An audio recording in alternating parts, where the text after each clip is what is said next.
It sounds like an urban legend. An author and former policeman was on vacation when he was approached by two off-duty rangers who asked him to look into the number of people who go missing in the national park system.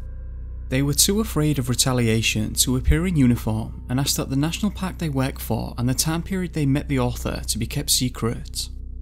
The cases he found were strange and numerous enough that the man, David Paulides, has since written 6 volumes of work documenting the phenomena. The books, called the Missing 411 series, explore what Paulides calls a mysterious series of worldwide disappearances defying logical and conventional explanations. Something that makes this topic even stranger is the fact that the national parks either do not keep a list of missing persons or are refusing to release it.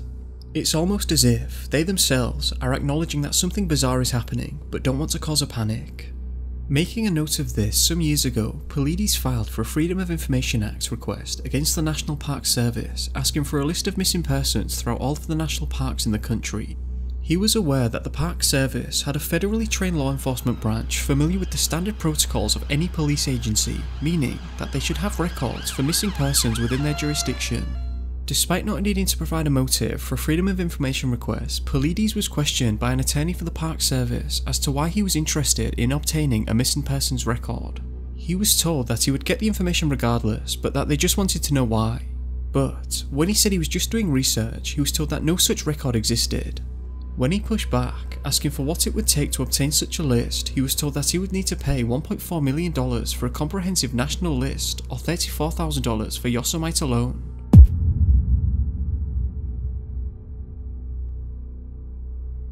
You might want to get a hot drink, get comfy, and come into this with an open mind because this goes to some extremely weird and bizarre places. So let's start with this. What exactly is the criteria used to determine whether or not a missing person case defies a logical explanation? David Paulides has said that his Can-Am missing team rule out any cases where there is clear evidence of animal predation, mental health issues and suicidal intent, the person deliberately wanting to walk away from their life and not be found, a crime, or a drowning. The profile of the victim is usually the following. People who go missing usually do so in national parks around large bodies of water or near boulder fields. People from both ends of the intellectual spectrum go missing, e.g. people who have intellectual divergencies or disabilities go missing, as well as individuals who work careers as scientists, etc. People from both ends of the physical spectrum go missing, e.g. people who are physically disabled and cannot walk long distances, as well as individuals who live extremely active lives and are very fit. If the missing individual is found alive, they usually have memory loss about the entire event. Children sometimes tell weird stories about how they went missing.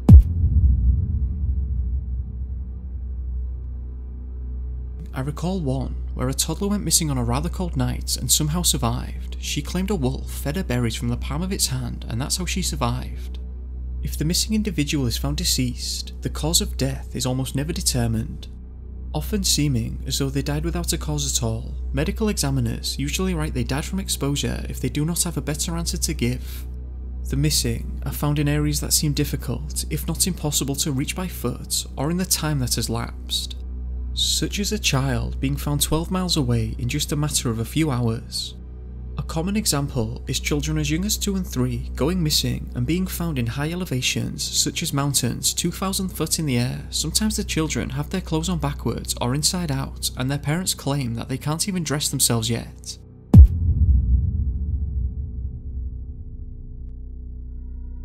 The missing are found in an area that's been searched by the search and rescue teams numerous times over a period of days, usually a week or longer. Sometimes they're even found on the trail that's used to access the area they're searching, almost as if they're placed there intentionally in order to surely be found by the SAR. Search and rescue teams are meticulous about their searches. A lot of cases involve people who go missing for a week but only died a day or two prior to being found, which begs the question of where they were during their time missing as well as what happened to them.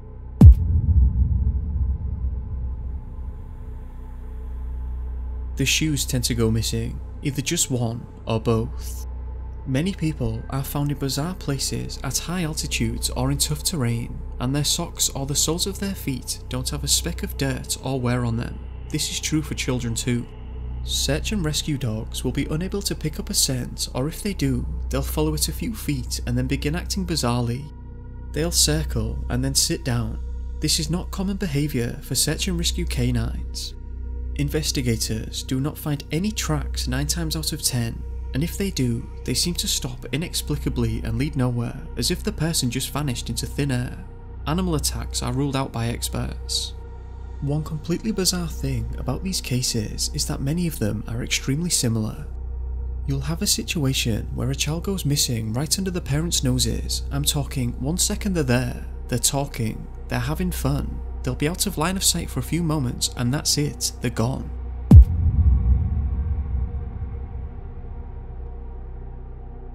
They quite literally seem to have disappeared into thin air. An anonymous user on Quora has compiled some of David's research via his books and lectures. The following are some of the bizarre cases, and I quote, "In cases I know of, stories told by people who go missing and are found are not what you would expect. These stories may challenge your understanding of reality, be warned. I included names. It is important that we are respectful and polite of people who go missing and are returned, and do not try to contact them so that they can live normal lives. They can come forward with their story if they want to. This first account may seem silly at first, but that may change as we continue. I've added it to demonstrate just how long these encounters have been going on for. In 1868, a 3-year-old girl disappeared from her father's lumber camp in northern Michigan. After enlisting the help of a pair of professional hunters who happened on the historical search scene by chance, the men traced the little girl's feeble cries to a dense stand of brush. When the men advanced on the thicket, they saw what they said looked like a giant bear burst from it and run across the river, heading for the distant horizon. The men recovered the girl unharmed from the brush. She later told them that Mr. Wolf would not let her leave and had eaten her hat right off her head, although he had also gathered berries and fed them to her. Here's Ida Mae Curtis's similar story. On the night of July the 2nd, 1955, Mrs. Curtis, summoned by her distraught older children, arrived just in time to see what she and the children said was a huge bear cradling her 2-year-old daughter, Ida Mae Curtis. In its front paws, it scurried off on 3 legs from their tent in a lumber camp at the wild Kootenai National Forest in Montana. On July 4th, after a search by 350 backwoodsmen in heavy rain, Ida was found dry and safe in a crudely built shelter across a river just 300 yards away from where she was taken. Ida would later relate to the best of a 2-year-old's ability being cuddled and comforted by the bear during the time she was missing. The sheriff became so angry that he actually paid the Curtises 3 separate visits, demanding that they stop telling their story of a bear abducting and caring for their little girl. He told them, "Quit telling that story, it could never happen, it didn't happen, and don't say it anymore." So, just to summarise the first case. In the 1800s, a girl went missing while with her father. Similar situation, she was there, and then not there. 2 hunters help her father search, they call her name, no response, just like all the cases. The following day, they are near a river and hear the girl's muffled voice and make their way there. They hear a huge splash, and out of the corner of their eyes, they see a huge dark figure jumping into the river and swimming to the other side. They see the girl standing on a log. She's missing items of clothing. The father talks with her and asks, "Where's your hat?" Girl, "The wolf ate it." "Where's your gloves?" Girl, "The wolf ate it." "Why didn't you call? Why didn't you say something when we called?" Girl, "He wouldn't let me." "Did you get anything to eat?" Girl, "The wolf brought me berries in its hands." David goes on to say, in his Missing 411 Eastern book, there are several incidents of kids reporting that they were taken by bears. Bears that coddle kids, bears that feed the kids, but specifically this girl said a wolf, and it was a giant wolf.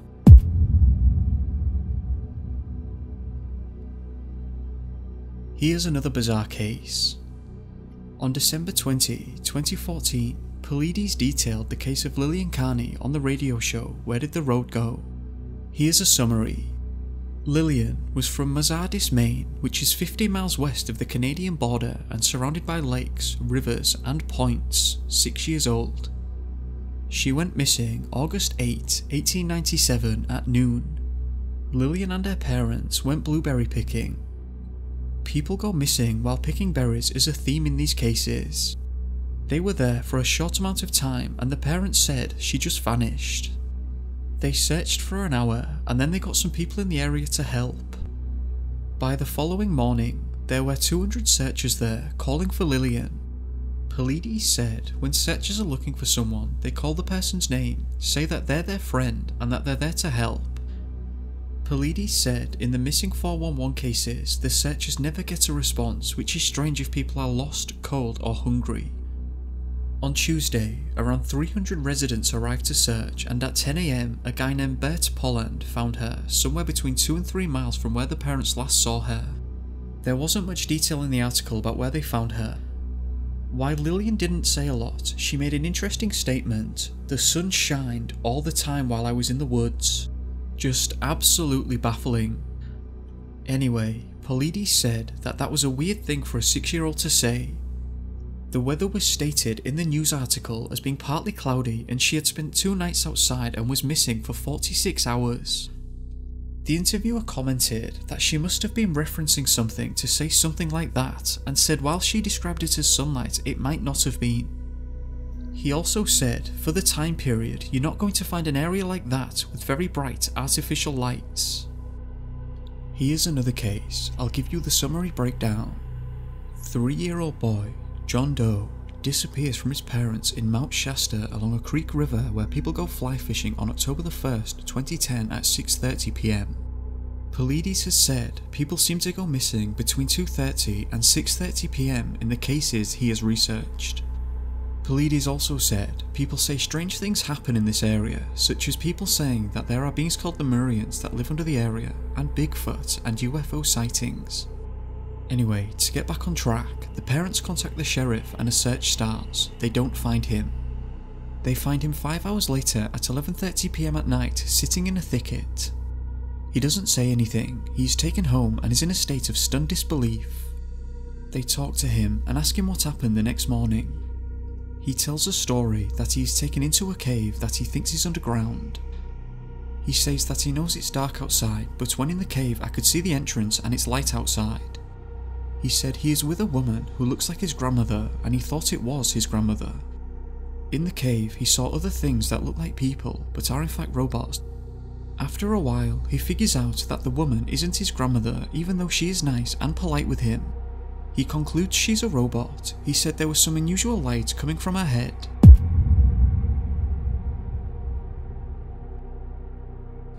In a bizarre turn, she starts to get pushy, took out some sticky tape and puts it on the ground and asked him to defecate onto it. He said that he didn't have to go and she got mad. He said he saw small guns and things around the perimeter of the cave and that they had dust on them. The boy spent time with the grandmother the following weekend and told her the story. The grandmother then tells Paulides that 3 weeks before the boy disappeared, she and her husband were at the same creek where he went missing. They woke in the middle of the night because the grandmother felt a pain at the base of her neck. Her husband looked at it and there was a small bloody spot at the base of her neck. She didn't know if this was related to the boy's disappearance but found it strange. The boy is now fine and has not disappeared since. It's the most unusual story Paulides has heard about a boy going missing. After a period of time after this incident occurred, Paulides managed to speak to the family and documented the following in one of his books. About 3 weeks after the incident, John Doe's grandmother says her grandson told her that he didn't like his other grandma Cappy. Cappy is the boy's name for grandmother Kathy. When she asked him to explain further, he said, "Don't you remember when I was lost in the woods? The other grandma Cappy grabbed me and took me to a creepy place. She's really a robot.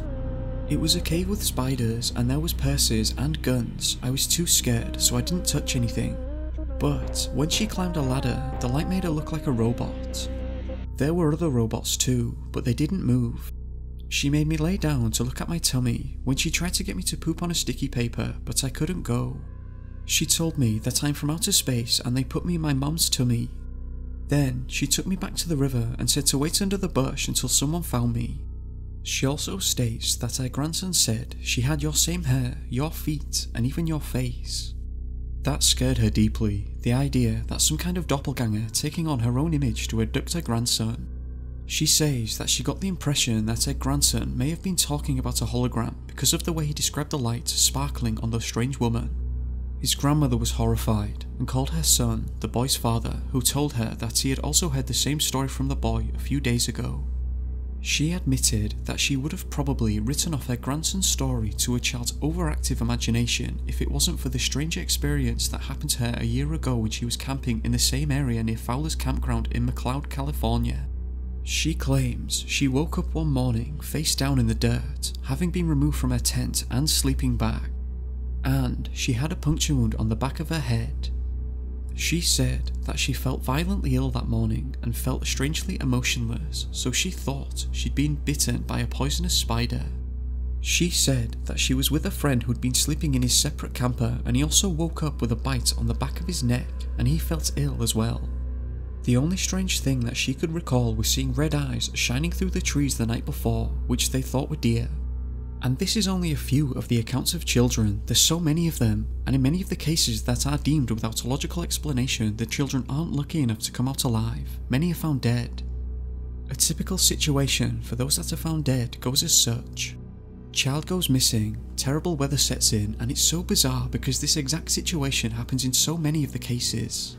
Anyway, the parents search before calling 911. Search and rescue show up. The search continues for days, no sign of the child. The searchers will look over the same areas many times over, some where there are over 200 people out looking.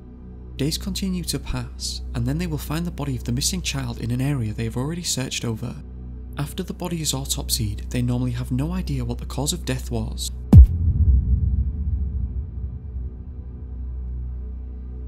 No DNA evidence of anything to suggest an animal attack or anything of that sort. The victim normally has no clothes, has clothes missing, is wearing them backwards or inside out.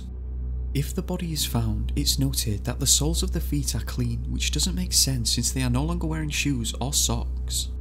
We're about to go into quite some detail about one such case where a boy went missing and was later found dead. This is Jared Atadero's story, documented by agirlingrey.com.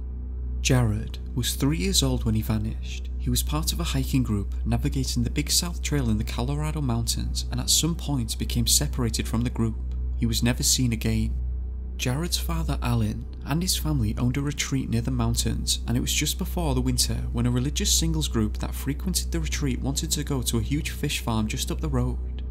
Jared's sister, Jocelyn, was invited along by one of the adults in the group, and because his older sister was going, of course, Jared wanted to tag along. He went to his dad and asked if he could go along. Alan said no at first because Jared was so young and because Jared had never been out of Alan's sight before. But after some persuasion from the group and assurances that they would only be just down the road and would of course take care of Jared, Alan agreed. This group of people were not strangers to the Ataderos. They were considered family friends, and a few of the group had even babysat the Atadero children here and there when Alan needed some extra help. So Alan was comfortable allowing his children to go with this group. The group went to the fish farm for a while, but decided they wanted to continue exploring.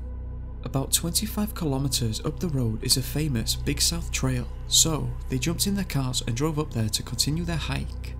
This all happened in 1999, which was before mobile phones were glued to people's hands, and the area of the mountains this occurred had little to no phone reception, so Alan was not informed that the group would be going up the mountains. Had the group asked Alan for permission to take his children up there, he would have said no. On the trail, the group gradually broke off into two sections, one being the slower group and the other being the faster group. Both children were originally in the slow group, but eventually Jared broke off and walked faster to meet up with the other group. There must have been a fair amount of distance between these groups because along the way Jared crossed paths with two fishermen. These men were interviewed by the police, and they said that Jared asked them if there were bears in the woods. They told him yes and then sent him on his way. This part is so infuriating to me. Jared was 3 years old, as in a toddler. The fishermen didn't check to see if he was okay or wait with him until his parents or guardians were there. They just left him to toddle off on his own accord. Now, the fishermen say that they heard the slow group approaching, so they knew Jared would be fine, but evidently they were wrong. Jared was never seen again. The group report hearing a single scream around this time, but were unsure whether it was a playful scream or the complete opposite. After a while, however, both groups met and realized that Jared was nowhere to be seen. Each group thought that he was with the other, so it makes sense as to why it only occurred to them at this time. After some searching, they realized that they wouldn't be able to find him, and so two of the group headed back to the Atadero's retreat. I think they were hoping that Alan would be able to find his son within minutes, and that perhaps Jared was just hiding behind a rock or a tree or something waiting to jump out.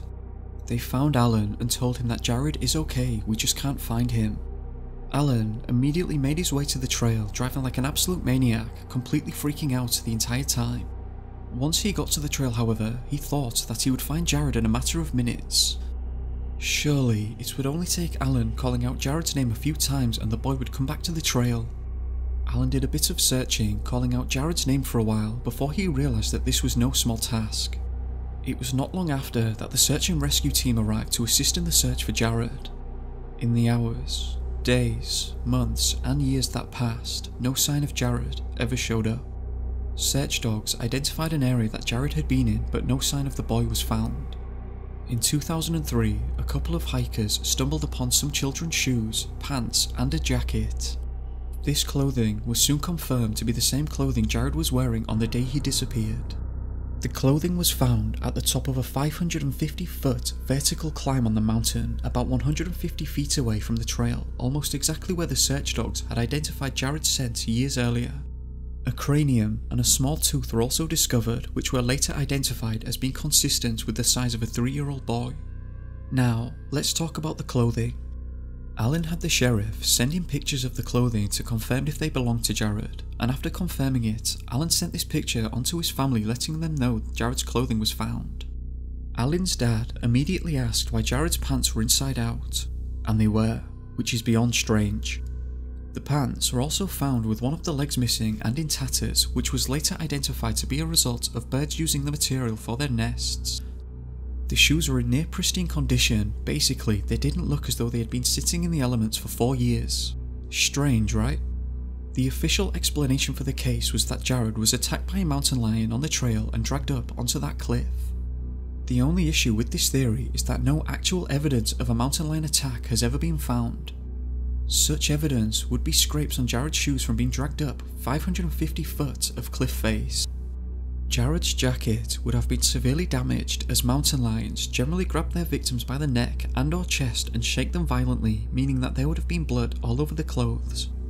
So, that theory doesn't really make sense, especially since there was no DNA evidence.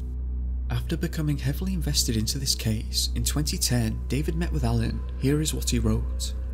I won't repeat what I've already written about Jared's incident, but I will tell you a series of troubling facts that Alan relayed to me.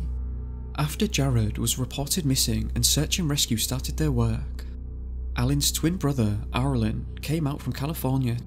Their mum and friends also rallied around the family and tried to continue to keep the spirits upbeat. At one point, the family asked the search and rescue team and sheriffs if they could go up the trail and view the place where Jared vanished. This is a reasonable and normal request. Remember, the singles group were the last people to see Jared. Alan was at his resort when the group took Jared to the trail. Arlen was in California. There is no way that Arlen or Alan were suspects, and the sheriffs were telling the family that there was no evidence that Jared had been abducted. When the family asked to go down the trail, there was a curt response, no. When the family subtly pushed and inquired about the rationale, they were threatened with arrest if they stepped on the trail. Alan said he and his family never understood the stiff response. I've never heard of a search and rescue team or sheriff's member making a statement like that. Nearly 3 days into the search, Alan and Arlen were on the highway listening to the news when they heard on the radio that Jared had approached a pair of fishermen on the river the day he vanished. It is unbelievable that the county sheriff never told Alan about this development and allowed them to hear it on the radio. During the points that the searchers and canines were working on the scene, Alan was at the search headquarters at the trailhead when the 2 SAR workers came in and asked for a bag in the cupboard. One of the canines needed Jared's scent to work the area, and the bag supposedly had a piece of his clothing. Alan grabbed the bag and looked inside and saw a pair of his own shorts. He was dumbfounded. He looked at the SAR leader and asked if this was the bag they were using for the scent. He was told it was. He asked how anyone could misinterpret a man's pair of shorts for something a small 3-year-old boy would be wearing. The search and rescue leader got up towards Alan and stated, "We can call off this search right now." This statement infuriated Alan and the heat in the trailer got high. Days after finding Jared's remains, the sheriff had a press conference. They had the clothing and shoes up on the display boards covered with plastic. Alan noticed that someone had straightened out one of the legs to the sweatpants, turning it from inside out to the right side out. Alan asked the sheriff why they did that. The sheriff asked him what he meant. Alan told them that when they were found they were inside out. The sheriff claimed ignorance to the pant issue and left the displays as they were. Let me state right here, finding a young boy's pants turned inside out on the side of a mountain is highly unusual.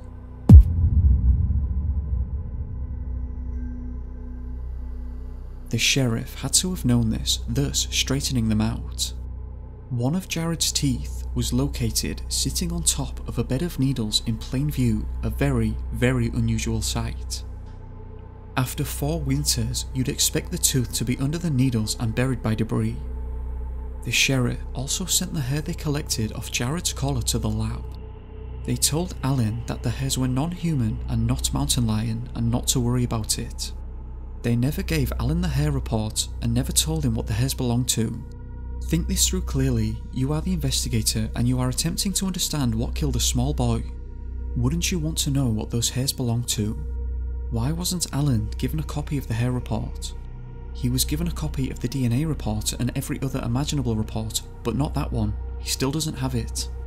This case is still unsolved, and frankly, this case and others like it are absolutely bizarre. In reference to many of these cases, David himself has said that what is happening here might just be something that we are literally incapable of comprehending at this time because they all seem to defy logic. Here are some of the bizarre incidents that don't seem to make any kind of logical sense. This is the case of Stephen Kubacki, who went missing for 15 months, then woke up in a field wearing different clothes. In February 1978, Stephen, a student at the time learning German, went missing in the Michigan area, USA.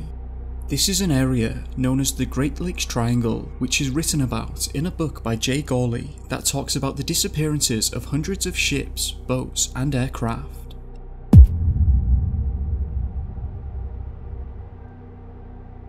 Here's the breakdown. Stephen said that he was going to go skiing. They found his skis and his poles on the beach of the Lake Michigan and footprints on the ice leading up to the lake. The searchers flew over it and said the footprints just appeared to stop. They found his backpack in the same general area. On May the 5th, 1979, 15 months later, Stephen walked up to his father's door and said, A. He didn't remember much. B. He woke up in Pittsfield, 40 miles from his father's house, lying in a meadow wearing clothes that weren't his. And C. He had a small satchel beside him with maps that weren't his. The place he woke up was 700 miles from Lake Michigan. Reporters asked him if he would like to talk to someone. He said he didn't need to because he didn't have any psychological problems. After 1983, Stephen got a master's in linguistics and a PhD in clinical psychology. Paulides got in touch with him, but Steve didn't respond to his calls or emails. This is Carl Herbert Lander's story. Carl, a 69-year-old from California, disappeared on Mount Shasta, north of Sacramento, California, during an attempt to climb to the summit on May the 25th, 1999. He was accompanied by 2 friends, Milton Gaines and Barry Gilmore, who he had met through a local running club. Mount Shasta, or White Mountain, is a potentially active volcano at the southern end of the Cascade Range in Siskiyou County, California.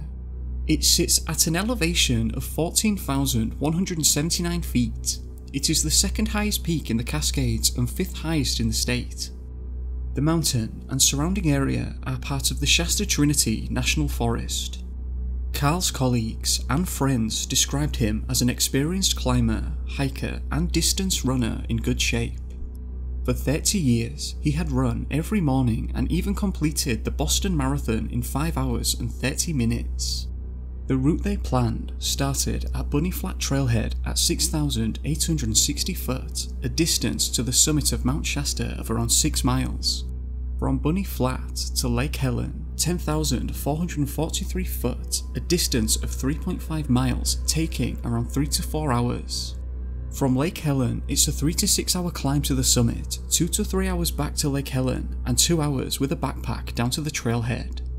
The night before the group's visit to Mount Shasta, the three men stayed together in a motel.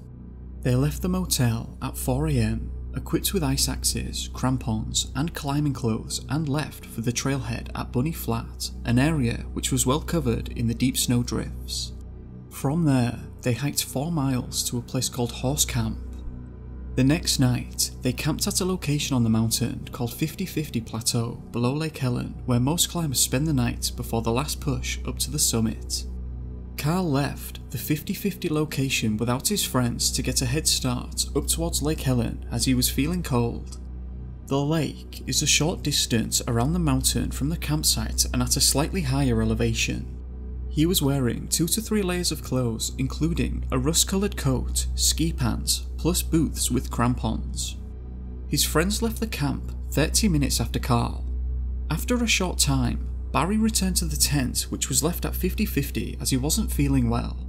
Milt therefore got to Lake Helen on his own and he asked a ranger if he had seen anyone passing through on the way to the mountain.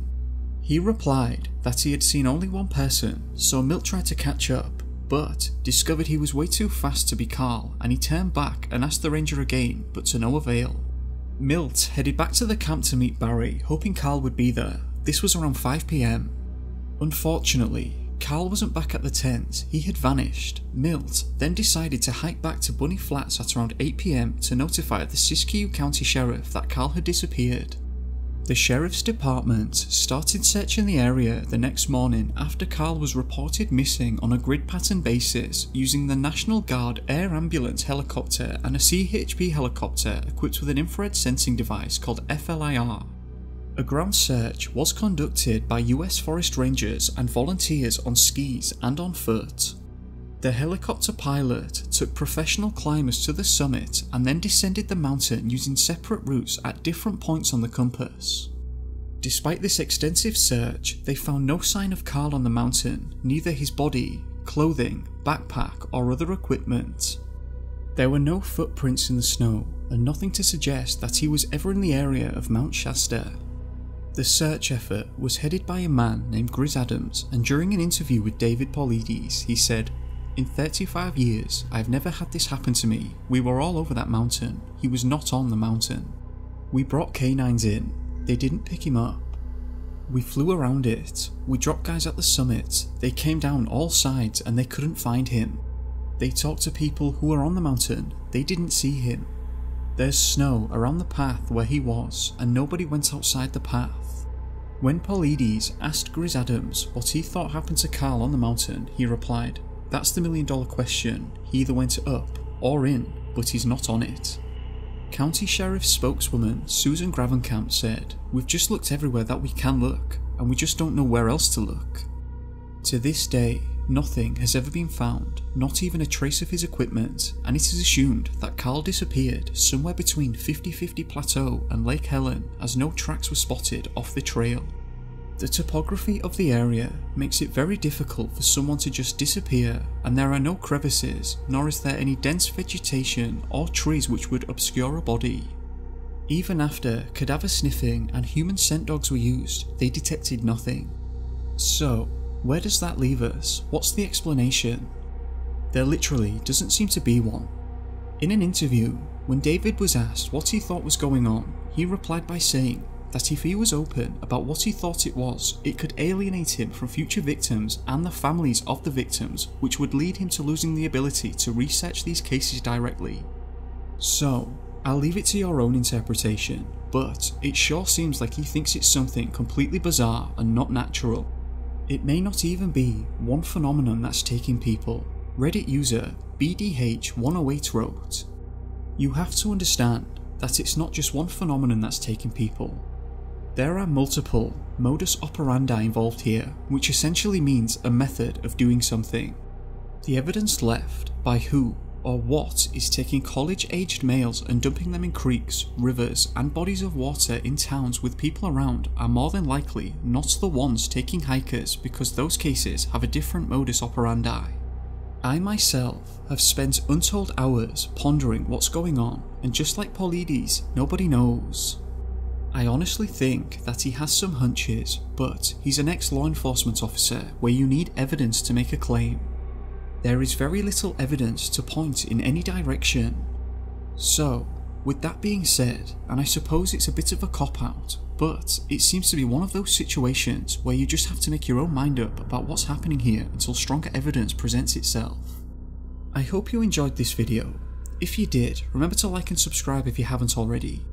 It helps me a lot, and thanks for watching. I'll be uploading another video on Friday, which will be a follow-up to this video because honestly, this is barely even the tip of the iceberg. If you're interested in this and want to know more, I'll be leaving all the links down in the description, as well as a lecture or two from David, which are super interesting, so be sure to have a look. Anyway, be safe guys, and I'll see you soon. Peace.